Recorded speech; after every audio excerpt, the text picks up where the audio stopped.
Hey guys, welcome back to Good News York. We are here at the Syracuse Winter Fair, the first day of the fair, and it's already hopping. There's people coming through here. The rides are already going crazy. I have not yet dipped into the fair food, which is probably for the best. I gotta pace myself. It's a long weekend, you know. There's a nice whiskey booth over here. It's a good start to the weekend. I tell you what, I usually go for the wine slushies, believe it or not. That's my ultimate fair food. But yeah, right. Agreed. We'll see what we can do on that. Anyway, you might notice this gentleman here sitting next to me is not my co-host. We've got this incredible guest. Sir, I'd love you to just go ahead and introduce yourself. Sure. I'm Todd Hobin. I have played Winter Fair a few times. I did play the first one, and it's always been a pleasure to work with Steve Becker. Now, Todd, I've known him for years. I'm very, very lucky.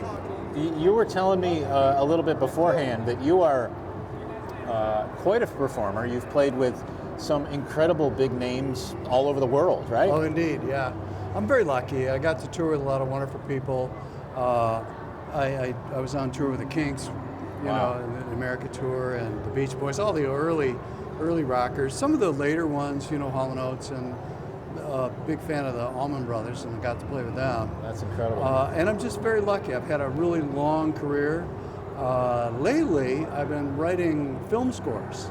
Oh, wow. And we just finished a 2-year run with a film that I did with Bill Mitch, who's this wonderful director, producer. And I lucked out. He asked me to score that film, which was The Artist and the Astronaut. Oh, wow. And it's been internationally very, very successfl. We've won many awards, been to Iceland, all over Europe, Australia, and certainly a lot of places in America, and we've done a lot of film festivals. So that's been incredible, and now I'm working on him with another film. I'm just thrilled. And I'm a rocker, I've been playing rock and roll for about 60 years. Yeah, that's incredible. What's it like, what's the difference between writing a film score versus maybe writing an album or writing some songs to perform on the road? Awesome, Matt, that's a great question, because I sort of asked myself that question. He used a couple of my songs in one of his films, right? Gotcha. And then I got the whole score. Okay, well, I've done a few, scores, and a lot of times it was more like, oh, we'd like to use this piece of music, or here, we need 30 seconds here, right? Sure.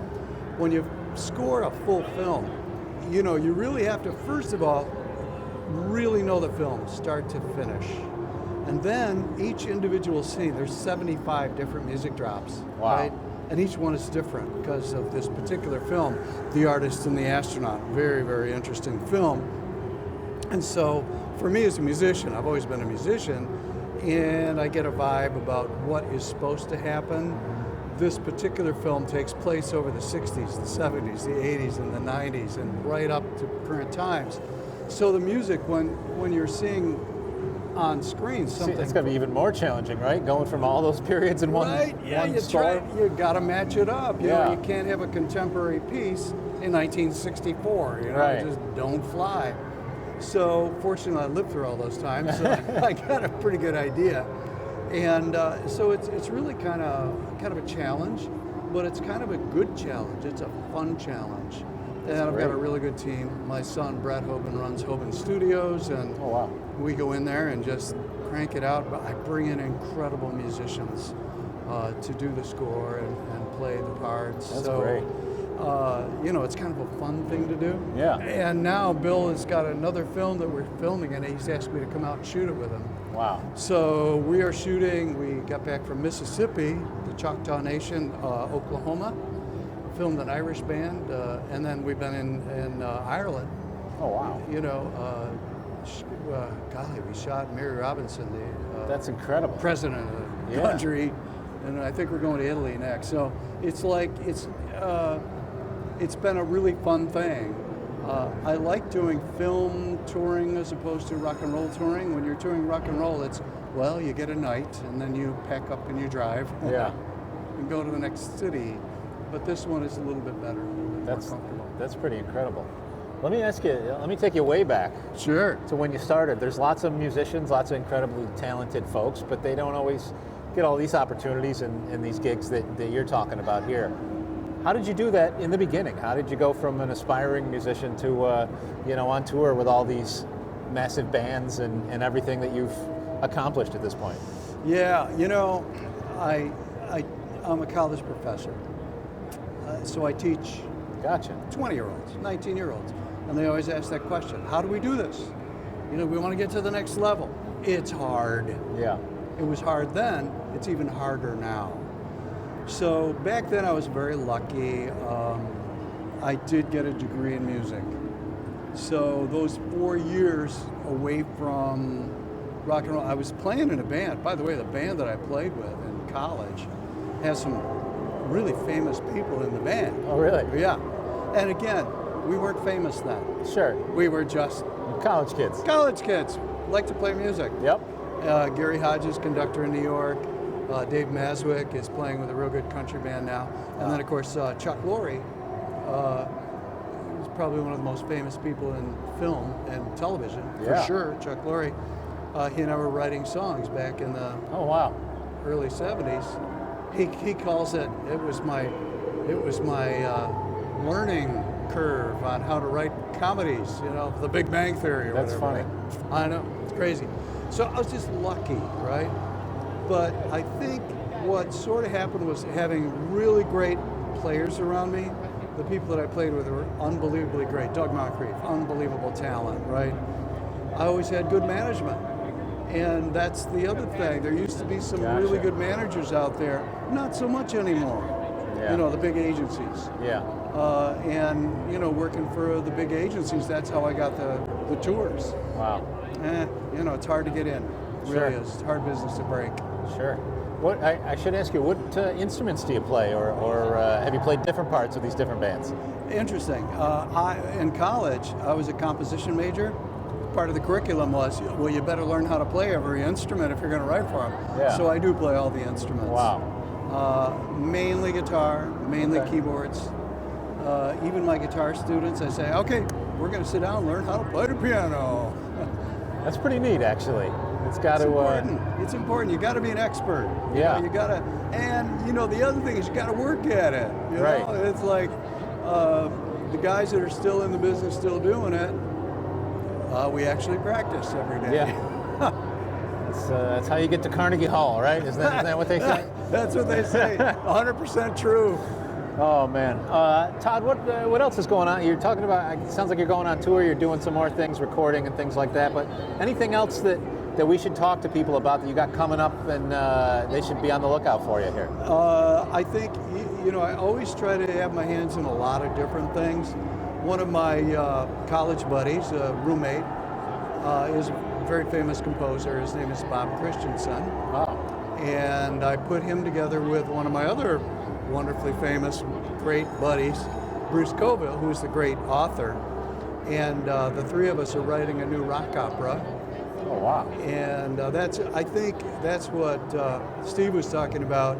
We were scheduled to go to Abbey Road to record part of this rock opera.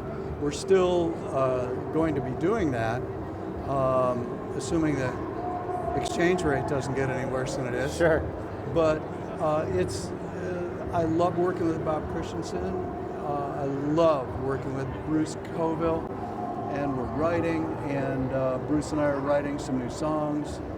I think you have to constantly create in this business. Yeah.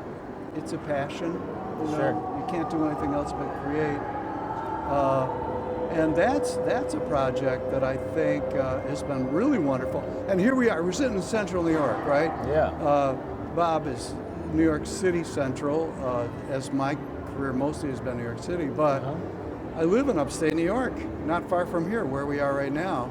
And we recorded the whole opera here, the rock opera, here in Syracuse a few months ago.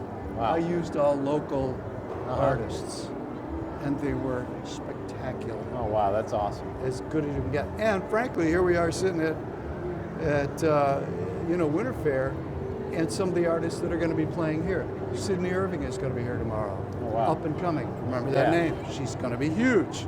You get to see her here. Steve's been telling me about her. She's unreal, right? Playing with Joe, just Joe. Again, one local guy. You're not going to find anybody. We love better. Joe. Right? Great. He's incredible. We're talking about some of the greatest talent on earth. Yeah. They live here. I remember my business manager when I was in New York, and I was thinking about moving to Long Island. He said, why do you want to do that?